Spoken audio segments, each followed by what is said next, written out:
பிதாசுதன் பரிசுத்தாவின் பெயராலே ஆமென்.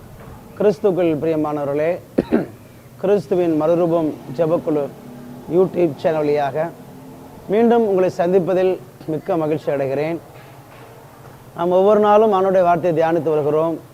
கடவுள் நம்மளை ஆசீர்வதித்திருக்கிறார், நம்மளை நினைவு கூர்ந்திருக்கிறார். எனவே ஆண்டவருக்கு நாம் நன்றி செலுத்துவோம். இப்பொழுதும் நாம் ஆண்டோடைய வார்த்தையை தியானிப்பதற்கு முன்பு இந்த செய்தியை கவனமாக கேளுங்க, ஷேர் பண்ணுங்க. கடவுள் நிறைவான ஆசீர்வாதம் தருவார். இன்னைக்கு நம்ம என்ன தியானிக்க போகிறோம்னா, ஆண்டவரை விட்டு விலகுதல். கிறிஸ்துவில் பிரியமானவர்களே, ஆண்டவரை விட்டு ரொம்ப தூரம் நெடுந்தூரம் போயிடுறது. பைபிளில் பார்க்குறோம், ரூத்துன்னு சொல்லி ஒரு புக்கு. அந்த ரூத்து புக்கில் பார்த்தீங்கன்னா, நகோமி அவருடைய கணவர் எலிமெலேக், 2 பிள்ளைங்கள் மக்லோன், கிலியோன். அந்த இவங்க வாழ்ந்த இஸ்ரேல் தேசத்தில் ஒரு பஞ்சம் ஏற்படுது. எல்லா மக்களும் அங்கே தான் இருக்கிறாங்க. ஆனால் இவங்க மட்டும் மோவாபிய நாட்டுக்கு போகிறாங்க. பாருங்களேன், கடவுள் தேசத்தை விட்டு அந்நிய தேசத்துக்கு போகிறார்கள். இதான் நெடுந்தூர பயணம். கடவுள் அங்கே எல்லாரும் அங்கே தான் இருக்கிறாங்க. இவர்கள் மட்டும் பஞ்சம் பிழைப்பதற்காக தங்களை காப்பாற்றிக் கொள்ளலாம்னு சொல்லி, பிள்ளைகள் இழந்துடக்கூடாதுன்னு சொல்லி அந்நிய தேசத்திற்கு போனார்கள். கடவுளுடைய தேசத்தை விட்டு நெடுந்தூர பயணம் சென்று போனார்கள். என்ன நடந்துச்சு தெரியுமா? போன சில ஆண்டுகளிலேயே நகோமியுடைய கணவர் எலிமெலேக்கு இறந்து போனார். அதற்கு பின்பு சில ஆண்டுகளில் 2 பசங்க மக்லோன், கிலியோன் இறந்து போனார்கள். ஆண்கள் வாரிசே இல்லாமல் போயிடுச்சு. பாருங்களேன், கடவுளை விட்டு வெகு தூரம் சென்ற குடும்பத்தில் எல்லாம் இழந்துட்டாங்க. இன்னைக்கு நம்ம வாழ்க்கையிலும் அப்படித்தாங்க. நம்ம என்று ஆண்டவரை விட்டு நெடுந்தூர பயணம் செல்கிறோமோ, நெடுந்தூர பயணம் சொல்றது என்னன்னா, கோயிலுக்கே போக மாட்டேன்,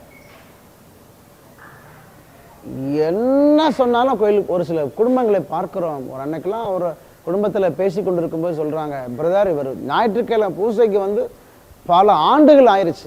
இதுதான் நெடுந்தூர பயணம். இதுதான் ஆண்டவரை விட்டு விலகக்கூடிய பயணம்.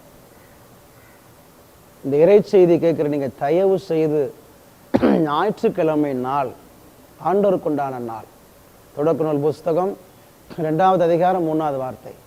ஆண்டவர் அந்த ஓய்வு நாளை ஆசீர்வதித்தார், புனிதப்படுத்தினார். அந்த நாள் வந்து ஆசீர்வாதத்தின் நாள். இப்போ நம்ம என்ன செய்யணும்னா, நிச்சயமா அன்னைக்கு எத்தனை லட்சங்கள் நமக்கு வர வேண்டியதாக இருந்தாலும் பூசைக்கு போயிட்டு நீங்க மற்ற வேலையை பாருங்க. ஞாயிற்றுக்கிழமை பூசைக்கு நம்ம போகலைன்னா அன்று அந்த வாரம் முழுவதும் பிரச்சனைகளும் துன்பங்களும் கண்ணீர்களும் ஓயாத சண்டைகளும் தாங்க இருக்கும். அதனால தயவு செய்து கிறிஸ்துவுக்குள் பிரியமான இந்த இறை செய்தி கேட்கிற சமூகமே, உங்கள் வாழ்க்கையில ஆண்டவரை விட்டு வெகு தூரம் போயிடாதீங்க. வெகு தூரம்னா பல நாட்களாக, ஆண்டுகளாக ஞாயிற்றுக்கிழமை பூசைக்கே போகல. இதுதான் வெகு தூரம் போறது. அந்த நகோமி குடும்பத்தை போல பாருங்க. திருப்பி நகோமி என்ன செய்யறாங்கன்னா, ஆண்டவரின் சொந்த தேசத்துக்கு திரும்பி வர்றாங்க. வந்ததுக்கு பின்பு எல்லாம் இழந்த அவர்களுக்கு ஆண்டவர் மீண்டுமாய் ஒரு ஆசீர்வாதத்தை கொடுக்கிறார். அந்த குடும்பத்தை கட்டி எழுப்புகிறார். எப்பெல்லாம் நம்ம ஆண்டவரை தேடி போகிறோமோ அப்பொழுது ஆண்டவர் ஆசீர்வாதத்தை தருவார். லூக்கா நற்செய்தி 15வது அதிகாரத்தில் பார்க்கிறோம், ஊதாரி மகன் அப்பா விட்டு பிரிஞ்சு நெடுந்தூர பயணம் போனார். அப்பா விட்டு நெடுந்தூரம் போயிட்டார். போகும்போது பார்த்தீங்கன்னா கையில் ஏகப்பட்ட சொத்து சுகத்தோடு தான் போனார். ஆனால் என்னாச்சு, சில ஆண்டுகளில் எல்லாம் இழந்தார். கடைசியில் சாப்பிட ஒன்றும் இல்லாமல் பன்றி மேய்க்க போகிறார். பன்றிக்கு போடுகிற அந்த சாப்பாடு கூட இவரு கிடைக்கல. அப்பொழுது அறிவு தெளிந்தவராய், லூக்கா 15வது அதிகாரத்தில் 17வது வார்த்தை, அறிவு தெளிந்தவராய் தந்தையை நோக்கி வராருங்க. தந்தையை நோக்கி வந்து தந்தைகிட்ட வந்ததுக்கு பின்பு எல்லாவற்றையும் தந்தை கொடுக்கிறார். அதனால தயவு செய்து கிறிஸ்துக்குள் பிரியமானவர்களே, ஆண்டவரை விட்டு விலகி ரொம்ப தூரம் போயிடாதீங்க. ஒரு நல்ல பாவ சங்கத்தினை எடுங்க. எடுத்துட்டு ஊதாரி மகனை போல, நகோமியை போல ஆண்டவர்கிட்ட திரும்பி வாருங்கள். உங்கள் வாழ்க்கையில் இழந்து போன அனைத்தையும் கடவுள் ரெட்டிப்பாய் தருவார். அதான் பைபிள் சொல்லுது. நம்ம வந்து வாரம் அட்லீஸ்ட் ஞாயிற்றுக்கிழமை ஒரு நாளாவது நம்ம ஆண்டவர் சமூகத்தில் அமரணும், அவர் திருவுடலும் திரு ரத்தத்தையும் வாங்கணும், ஆண்டவரை தேடணும். அப்படியே போயிடக்கூடாது. ஏன்னா நம் வாழ்க்கையில் நிறைய விண்ணக ஆசீர்வாதத்தை இழந்து விடுவோம். ஏசாயா புஸ்தகம் 58வது அதிகாரத்தில் 13, 14 ஆண்டவருடைய அந்த ஞாயிற்றுக்கிழமை மதித்தோம்னா, ஆண்டவருடைய ஞாயிற்றுக்கிழமை மதிப்பு கொடுக்கணும். அது கடவுளுக்குண்டு நான் சொல்லி அன்று நம்ம வெற்றுத்தனமான பேச்சுகளை பேசாமல் இருந்து நம்ம அந்த நாளுக்கு மதிப்பு கொடுத்து அந்த நாளில் கடவுளை தேடினோம் என்றால் உயர்ந்த அடைக்கலத்தில் வலம் வர செய்வார். ஆண்டவருக்கு ஊழியம் புரிகிற மகிழ்ச்சியை தருவார். யாக்கோபின் உரிமை சொத்தின் மூலம் வாக்களிக்கப்பட்ட இறை வார்த்தை நிறைய ஆசீர்வாதம் யாக்கோபு கொடுத்தார். பைபிள் ஏகப்பட்ட வாக்குத்தத்தங்கள் இருக்குது. அத்தனை வாக்குத்தத்த ஆசீர்வாதத்தால நம்மளை நிரப்புவார்.